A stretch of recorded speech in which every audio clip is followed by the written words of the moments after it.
Hello. Today we're going to begin talking about Objective-C.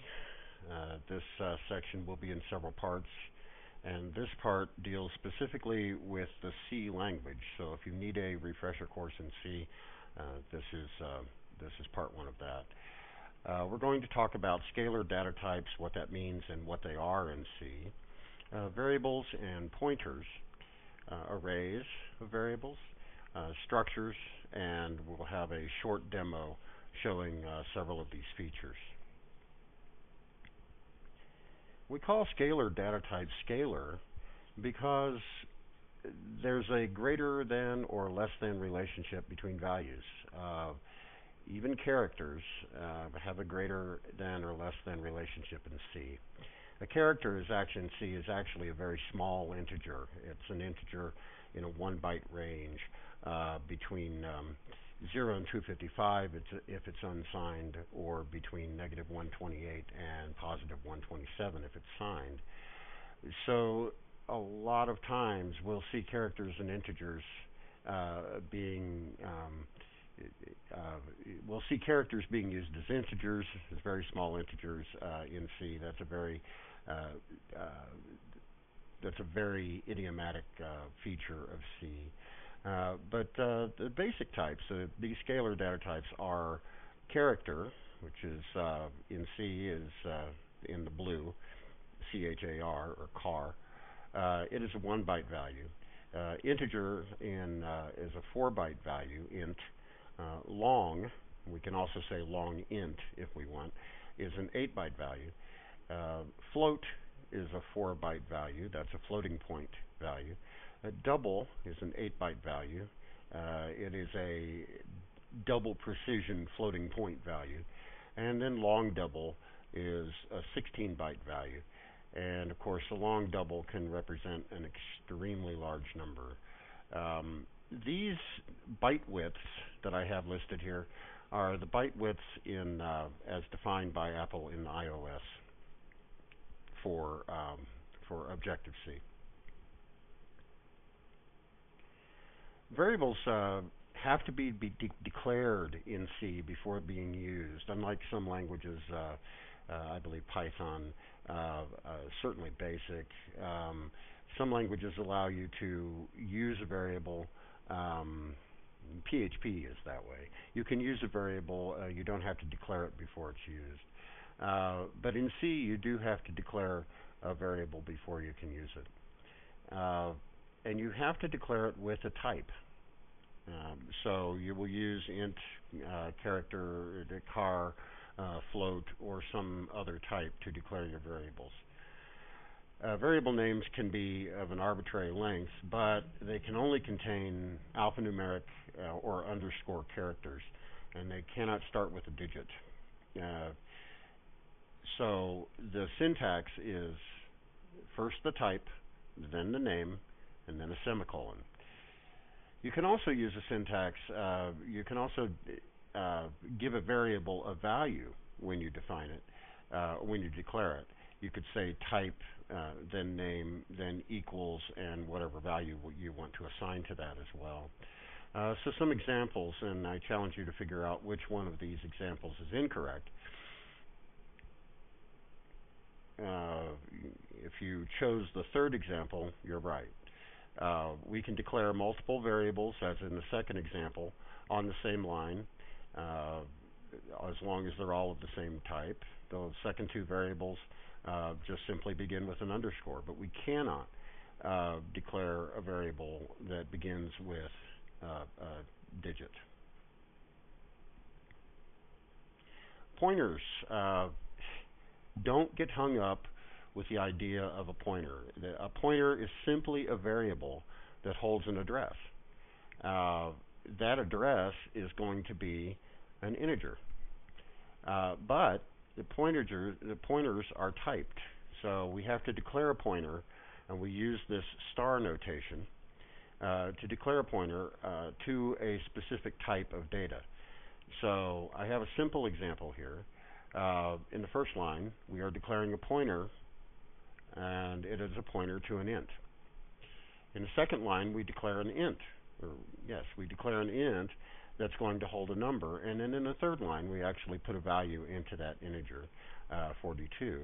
And then in the fourth line, we assign the address of my number into the pointer. The address is obtained with the ampersand operator. And this gets us a reference, or the address, of the variable that contains the data 42. And then in the fifth line, we're using the C printf function to print out my number, and then we'll print the value of my number is at address, and then we'll print the address of the number. As a reading example, I ask you at the end to take a look at printf and these format strings, characters, and see how we interpolate these things into this. If this is an unfamiliar notation to you, a review of C and printf and scanf functions would be in order. But pointers are not overly tricky. They're not terrifyingly dangerous. They are very useful. And in ObjectiveC, we make large use of pointers in everyday operations. An array is a series of values, all of a single type. We declare an array just like we declare a variable. We declare it with an index range.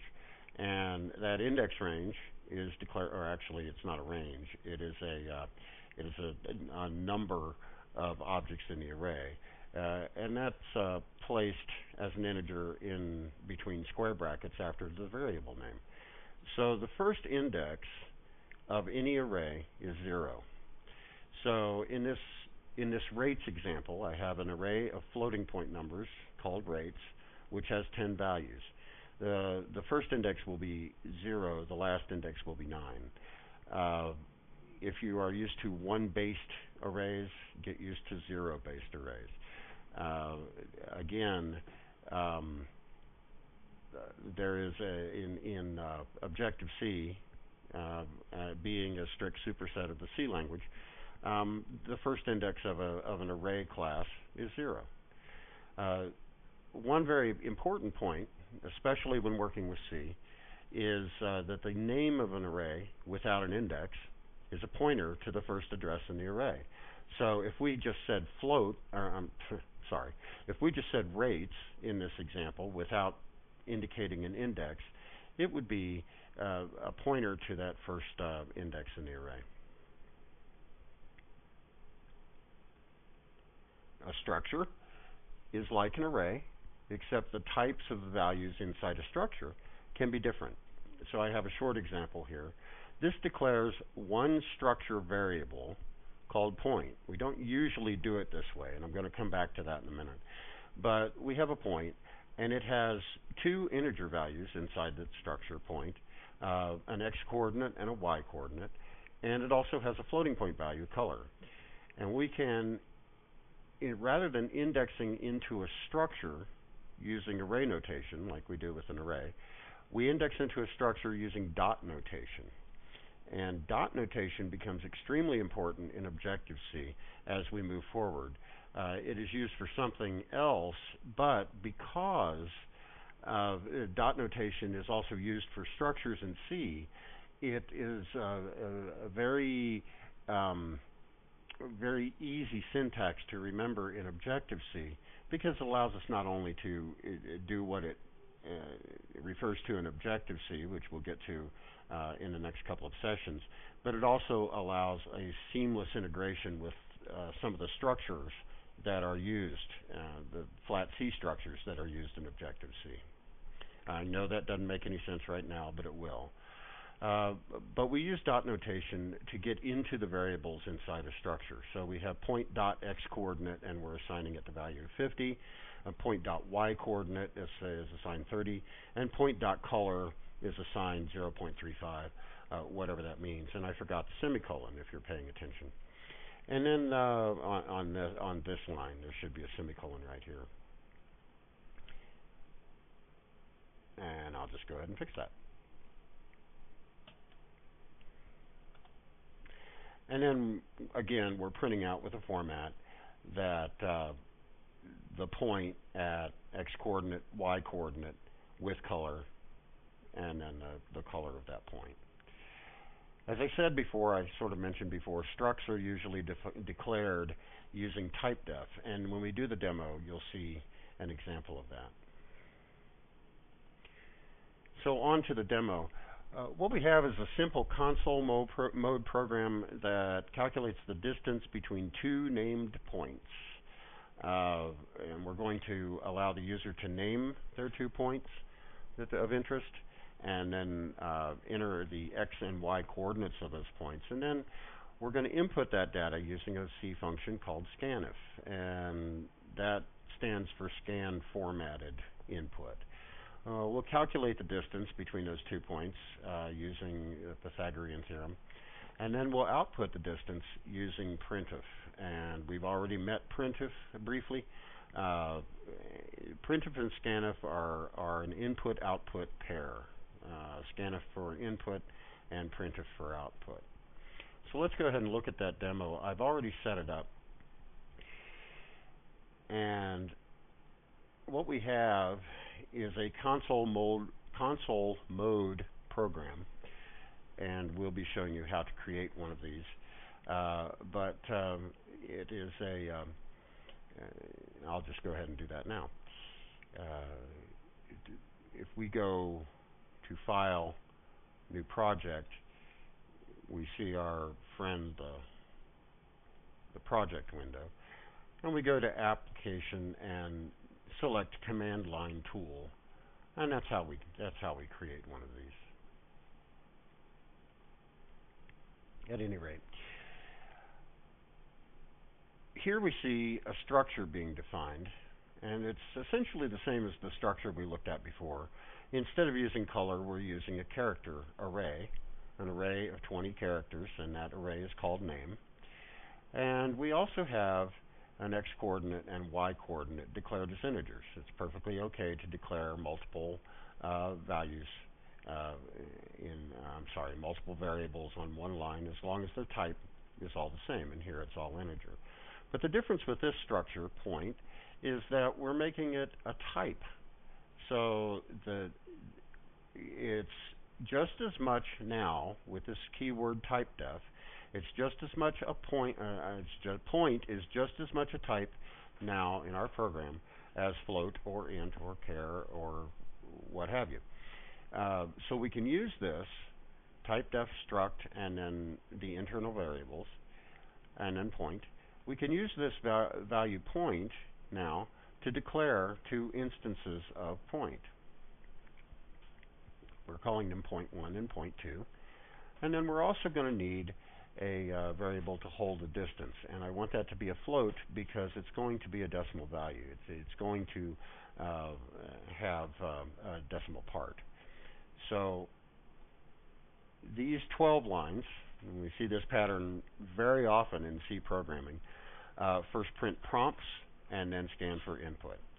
Now, as I mentioned or may have mentioned before, scanf expects that you pass it the address of the value that you want to get in, not the value, not just the name. And as I mentioned, this name without the index set is really a pointer. So we're scanning in a string point1.name. Now, when we scan in an integer, the x-coordinate of the first and second point, or the x-coordinate of the first point and the y-coordinate of the first point, when we scan that in, we need this address of operator to actually scan that in. So scanf expects a pointer. It expects an address of what you're scanning into, not the variable name. So this is why we discuss pointers, and this is why we talk about this address of operator. We do the same thing, again, getting the name and the x and y coordinate for point 2. The distance is calculated using the Pythagorean theorem. This is the very simple calculation, and I would encourage you to study it if you don't understand it. And then we output the information, \n is a new line character. The distance between the first name, .1 name, and the second name, .2 name, is a floating point number distance. And then we return. When we run this program, where is that input-output taking place? First, it's building the program. We have a successful build. The input and output happens in the console. And we'll broaden this up and take a look. And we'll call the first point here. And we'll say the x-coordinate of the first point is 31, and the y-coordinate is 7. Let's just plugging in numbers.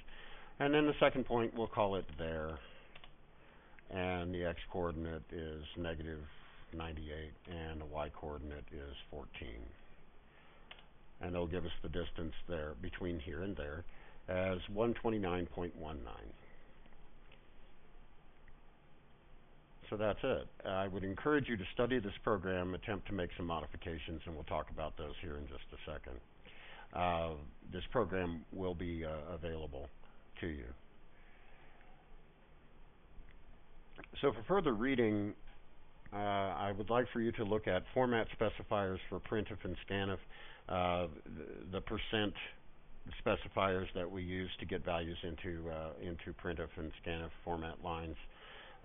Also read up on using the scanf function, understand why we use pointers to values and not just those values. And also, for reading ahead into our next session, look at user-defined functions in C, in the C programming language, how to make your own functions, and because we'll be doing that right at the beginning of our next session. I would also like for you to take a look at this program again, the one that we were just looking at, and try to calculate the slope between the 2 points in the program. When you're doing that, be sure to catch the case when the line is vertical. Calculating the slope involves putting some distance over another distance and dividing them out. If that denominator is 0, the line is vertical. That's a big hint to you. But be sure to catch the case when that line is vertical, and don't attempt to divide by 0. Okay, hope you can use this information, and I thank you very much for your attention.